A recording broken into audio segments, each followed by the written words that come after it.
Here with St. Paul's coach Ken Sears, and coach, every off season is interesting. I'm sure after you've been doing this for 20 years, this one I'm sure for you is no different. No, we did change some things going into the summer, which I think are going to help us. Did kind of change our workout program and our regimen a little bit. We kind of went back to some things that we did years back. Back in 05, 06, a little bit more rigorous in terms of our workouts. But I've been real pleased at the way the kids have responded. But it's the same old thing every summer, grinding away. Every year you have turnover. Last year for you, you had quite a bit of turnover, especially at some skill positions. How hard is it going to be for you to replace that? It's always a challenge, but if you feel like you have a program and you got a good system where you got kids coming up through freshman JV system. We have an 8th grade as well, so the problem is having varsity experience, and I do think we've had the opportunity to rotate a bunch of kids, both offensively and defensively, to get that experience. They may not have played the whole game, but at least to get some game experience. But I do feel like we're in a good spot going into the season. Now after that, the group of guys that we're looking at starting, or guys still competing for jobs, we're going to have a lot of young players have to step in and fill some key roles. That's one thing, and we talk about this often, but that's one thing that you make sure you do during a season is you make sure you get as many kids involved in a game as you can. Maybe more so than any coach that I deal with on a regular basis, because you want to make sure that that these kids at some point they're going to have to step up for you, and the fact that they get game experience, you can't substitute that. No, and for us, we don't win a lot of pregame warm-ups and get game experience for those guys and teach them how to play smart football the way we want them to play it. Physical football, you got to put them in those situations. On the offensive side of the ball, I know you were in a quandary last year at quarterback. You had Jonte McDowell, who's now transferred, started the season for you. And I know it was a tough switch for you because Jonte had started the year before and done so well. But you decided to go with Jack Mashburn, and it ended up paying off for you, and now he's your starting quarterback. And just talk about the development of Jack and how that's going and going into the season. Jack's done fantastic. His last 3 or 4 games that he played, he just got better every game. And, he had a fantastic spring. He's done well 7-on-7 during the summer. He's got all kind of his skill set's incredible. He's got all kind of skills. He can. He's got a quick release. He's 6'4". He can run. And he's physical. So he's a kid you don't want to tackle. He gives me a lot of gray hair because I always try to tell him to slide, but he doesn't want to slide. So, he's. I think our team responds to the way he plays. That physical play and that type of style that he brings, and we could see that going on late in the season. It was time to make that change, and the team responded well to him. And he's taken a leadership role in the spring, which I'm very proud of. But he's just keeps getting better. He's a work in progress. Talk about your running back situation and what you look like at wideout. At wideout, we got. Let me start from the outside in. Wideout, we got Nick staying back. So Nick's a big target. Nick's a 6'4" kid. Again, he got better as the season went on. He's a big target out there. At the slot, we have a competition between Mason Impastato, who's right in there, and Jacob Yancey. At Y, Will Robinson returns for us, and then playing Y and Big Y will be Danny Zuckerman.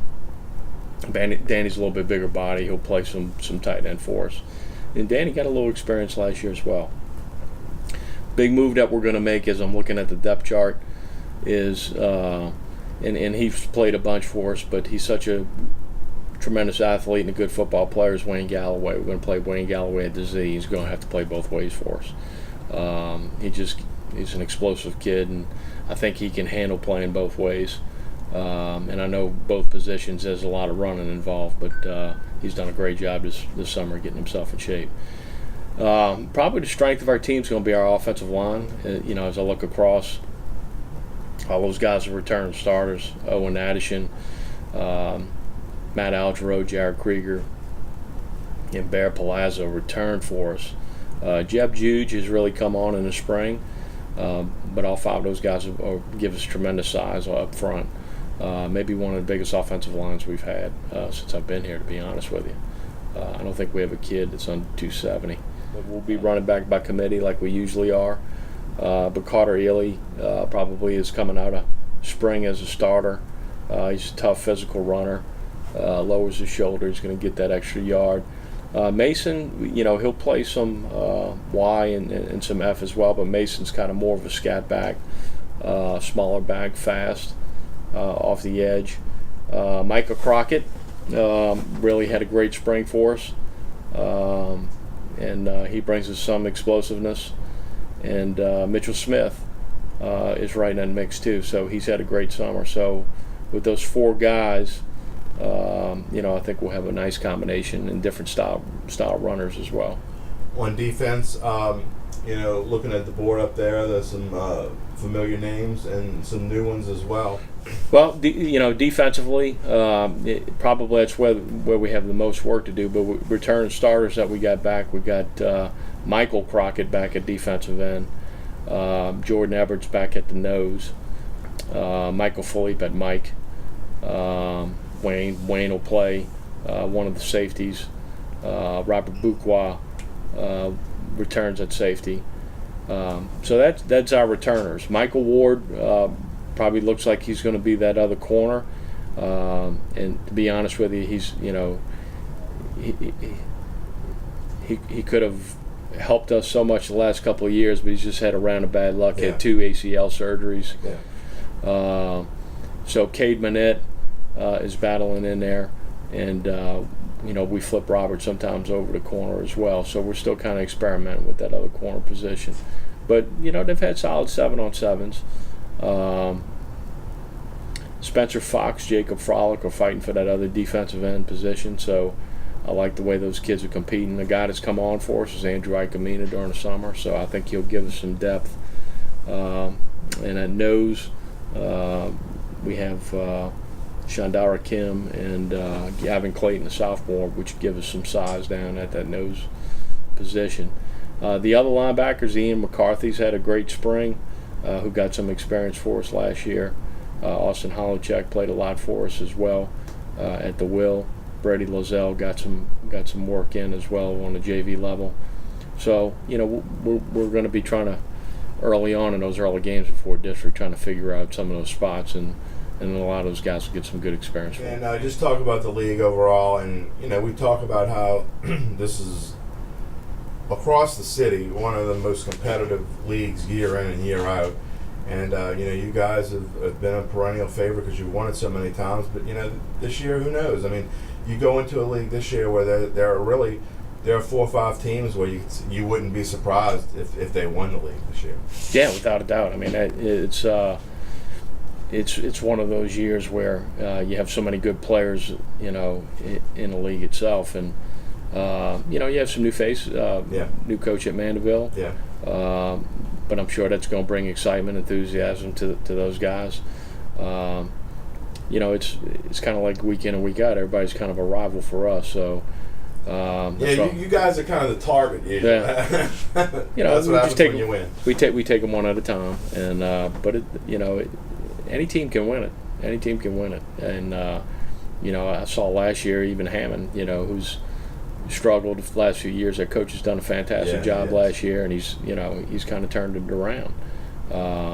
You're the third coach to mention Hammond today. I tell you what, they have some tremendous athletes, and when we went there last year, that was a tough game for us. It was a tough physical game, and you could see that the attitude was changing. So it's going to be a competitive league this year. What is it about your guys and Coach Favre says the thing that sets St. Paul's apart? Year after year, is that when you guys get out in the field, I mean, a lot of teams say it, a lot of teams, put on the show, but you guys I've been on the field for many a St. Paul's game, and you guys truly believe when you walk on the field that you're winning today and you're better than the other team. On practices, we line up ones against ones, and we make them compete real hard for their positions. Nothing's in stone. And we have little periods where we set up where we're going ones against ones, twos against twos, and then we're moving kids around in and out, and we just make it a real competitive environment at practice. I always tell the kids that sharpens your swords if you like that. Yeah. A lot of times as the season goes on, some coaches like to back off a little bit, but we're physical in practice and we get after it, and we're not afraid to line up our first teams against each other and let the kids compete. And if somebody's not playing well, hey, that guy on the second team's looking to move up and push the other guy. So I just think we make our practices real competitive. I can't speak for anything else, but I know our coaches do a great job, and they instill that in our kids by position. And our practices are crisp, and we believe that we're going to win on the practice field. Because time is the only thing that we have equal to anybody else. We're not equal in any other area. So, if we use our time wisely and we play good, smart, physical, competitive St. Paul's football, we got a shot. Does it seem like every year kind of melds into another one? No, every year brings a new challenge because it's all about the kids and watching them develop. And that's the fun part of coaching, watching them from, those summer guns when they're in 8th grade and, when they work their way up. And just the experience that they go through and watch them develop if they stick with it.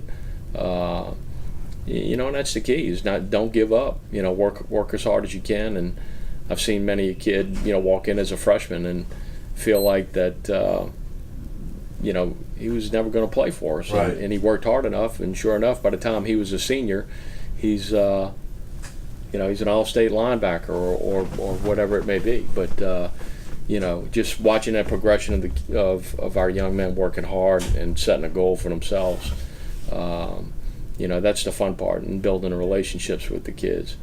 I think a big part of what we do too is, we give a lot of kids a lot of say in how they want their season to be. We let them come up with their themes. We let them come up with their themes for the year, their motto, whatever, and it's their team, especially the seniors. It's their team, and they got to have buy-in.